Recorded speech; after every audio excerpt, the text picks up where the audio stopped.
Zach Paulette was the executive director of ACORN and Project Vote simultaneously. In 2008, he said we had a once-in-a-generation opportunity, and it wasn't to elect a black president, it was to pass socialism, to fundamentally change the way we were doing things, and Barack Obama was just a conduit to do it. So so when I got a call 2 weeks later from the Obama campaign to the Washington D.C. office, I was actually very excited.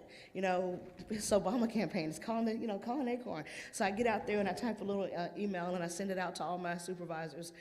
And when I got back from that email, which I was told I probably shouldn't have sent, was a USB drive about this big.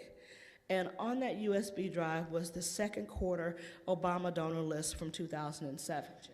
So I contacted Stephanie Strom of the New York Times as a confidential source, and I began to give her documents and records and emails and everything she would need to show that not only was ACORN committing massive voter registration fraud, but they also had done things that would constitute prosecution under the RICO statutes.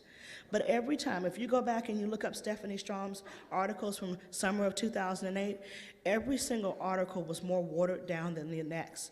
It almost seemed like they were trying to provide cover for ACORN. So I started not to trust her a little bit. From July of 2008 to October of 2008, none of those stories ever got printed the way they were. So on October 23rd, 2008,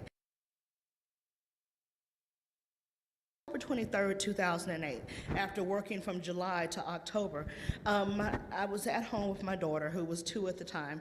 She got into my makeup. So I immediately picked her up and was dropping her in the tub and scrubbing her, and I heard my phone ring. Usually when Stephanie calls, I automatically pick up. But this time, because I was in the bathroom with my daughter, I let it go to voicemail.